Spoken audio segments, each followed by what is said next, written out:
hari imikino imwe iba amateka atazibagirana ku isi, si ukubera uwatwaye igikombe gusa ahubwo ni ukubera uburyo yakinwe. Uyu munsi tugiye kugaruka ku mukino wahuje Ubwongereza n'Ubufaransa mu guhatanira umwanya wa gatatu mu gikombe cy'isi cya 2026.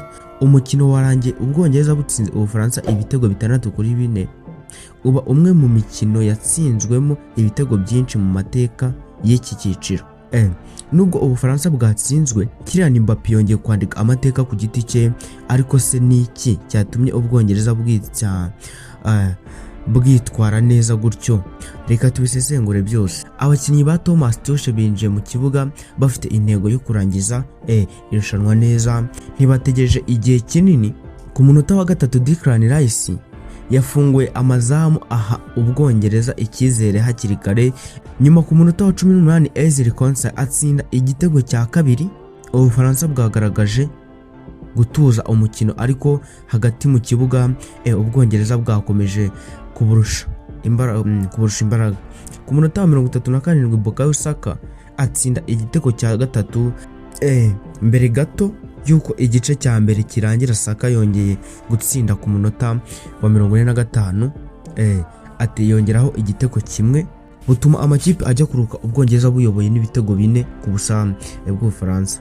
Abasesenguzi benshi bavuze ko icyo gice cya mbere aricyo cyahaye Ubwongereza intsinzi. Igice cya kabiri cyahise gitangirana isura.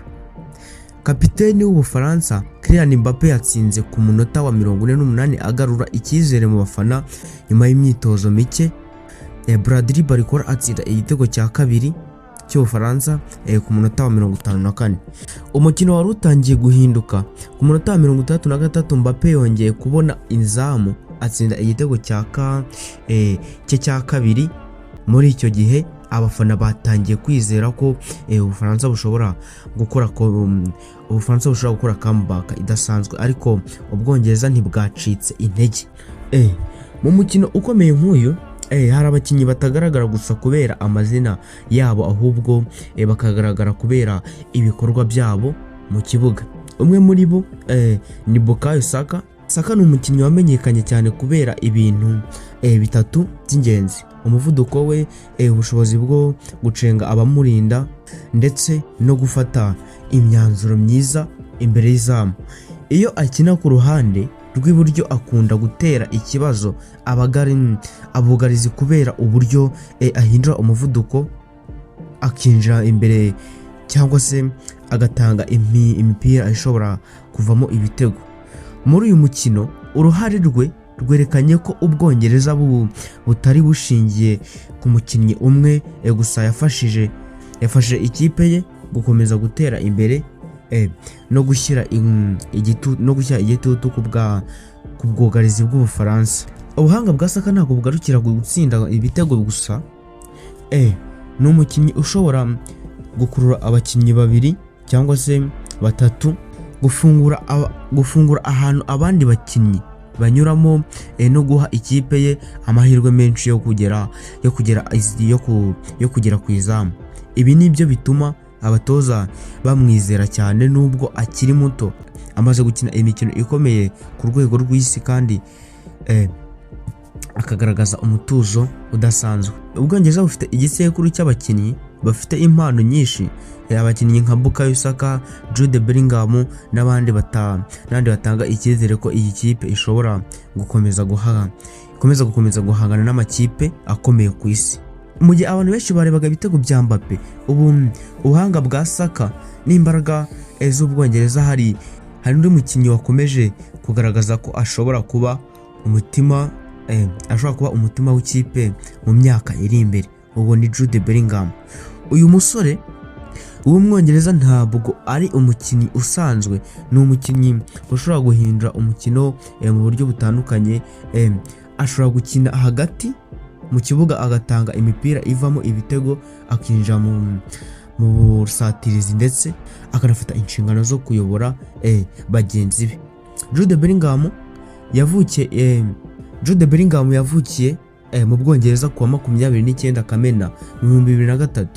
Yatangiye kugaragaza impano akiri muto cyane muri Birmingham City, mbere yo kujya muri Borussia Dortmund mu Budage, aho yakomeje gukura nk'umukinnyi wo ku rwego rwo hejuru. Nyuma yaje kujya muri Real Madrid muri 2023 aho yahise agira uruhare rukomeye mu ikipe. Umuyobozi w'umupira w'amaguru ntabwo ari umuntu ufite igitambaro cya kapiteni gusa, hari abakinnyi bayobora kubera ibyo bakora mu kibuga. Bellingham n'umwe muri bo. Iyo kipe iri mu bihe bikomeye nibwo ubona imbaraga ze, arwana ku mipira, agatera bagenzi be akanyabugabo, akora urugendo rurerure ava mu bwugarizi ajya mu busatirizi kandi agafata imyanzuro ikomeye. Abahanga benshi bamushima kubera ko afite imbaraga z'umubiri, ubwenge bwo gusoma umukino ndetse n'ubushobozi bwo gutsinda ibitego nubwo akina hagati mu kibuga. Ubwongereza bumaze imyaka myinshi bushaka umukinnyi ushaka kuba isura y'ikipe. Bamwe bari bategereje ko uwo mwanya uzuzuzwa na Harry Kane, abandi bakavuga ko ari Raheem Sterling, ariko amazina menshi ari kuri Jude Bellingham. Impamvu nuko afite ibintu byose ikipe ikenera: impano, ubushobozi bwo kuyobora, kwigira icyizere n'ubushake bwo gutsinda. Bellingham afite impano idasanzwe, ariko kugiranwa n'abakinnyi nka Messi, Zidane cyangwa abandi bakoze amateka bisaba imyaka myinshi yo gutsinda no gutwara ibikombe. Icyo twavuga nuko uyu musore afite intangiriro ikomeye cyane. Ikibazo gisigaye ni kimwe: ese azakomeza uyu muvuduko kugeza ku musozo w'umwuga we? Ibyo bizagaragara mu yindi mikino izajya itandukanye. Mu mukino wa none Ubufaransa bushobora kuba bwaravuye mu kibuga butishimye, ariko hari ikintu kimwe kidashidikanwaho: Kylian Mbape aracyari umwe mu bakinnyi bafite impano idasanzwe ku isi. Gutsindwa ku mukino umwe ntibisiba imyaka myinshi amaze yandika amateka mu mupira w'amaguru. Kylian Mbappe yavukiye i Bonn mu Bufaransa ku wa 20 Ukuboza 1998. Akiri muto abantu babonagamo impano idasanzwe. Yatangiye kumenyekana cyane muri AS Monaco, aho yafashije ikipe kugera ku ntsinzi ikomeye, ndetse agaragaza ko umuvuduko we n'ubuhanga bwo gutsinda ibitego bitari ibintu bisanzwe. Nyuma yaje kujya muri Paris cyangwa muri Paris Saint-Germain, aho yabaye umwe mu bakinnyi bakomeye mu mateka y'ikipe. Ikintu cya mbere gituma Mbappe akomeye ni umuvuduko we. Iyo abonye umwanya inyuma y'ubugarizi biragoye kumuhagarika, ariko ntabwo ari umuvuduko gusa afite. Afite ubushobozi bwo gucenga abakinnyi, gukubita ishoti rikomeye, gufata imyanzuro vuba no gukina imikino ikomeye afite umutuzo. Muri 2018 Mbappe yafashije Ubufaransa gutwara igikombe cy'isi. Icyo gihe yari afite imyaka 19 gusa, ariko yagaragaje ko ashobora gukina ku rwego rwo hejuru. Yabaye umwe mu bakinnyi bakiri bato cyane batsinze igitego ku mukino wa nyuma w'igikombe cy'isi. Mu mupira w'amaguru umukinnyi ukomeye ntago apimwa n'umukino umwe gusa. Abakinnyi bakomeye nka Messi, Cristiano Ronaldo na Zidane bose bagiye batsindwa imikino ikomeye. Icy'ingenzi ni uburyo umukinnyi agaruka nyuma yo gutsindwa. Mbappe afite imyaka mike agereranyije n'abandi bakinnyi benshi bakomeye, kandi aracyafite igihe kinini cyo kongera kwandika amateka.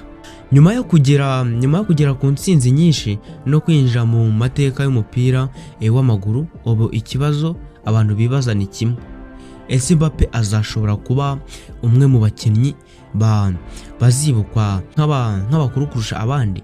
Kugira ngo ibyo bishoboke azakenera gukomeza gutwara ibikombe, kwirinda imvune no gukomeza kuyobora ikipe ye mu bihe bikomeye. Ariko mu gihe isi ikomeje kureba abakinnyi b'iki gihe nka Mbappe na Bellingham, hari undi mwana muto watangiye gutuma abantu bibuka izina rikomeye mu mupira w'amaguru.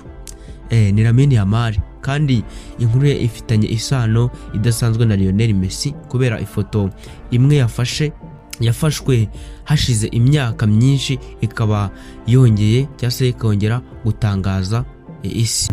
Igice kiza gukurikiraho turaza kucyohereza saa 12 turaza kureba Messi na Lamine Yamal, ifoto y'umwana w'uruhinja ateruwe na Messi yahindutse inkuru y'isi gute.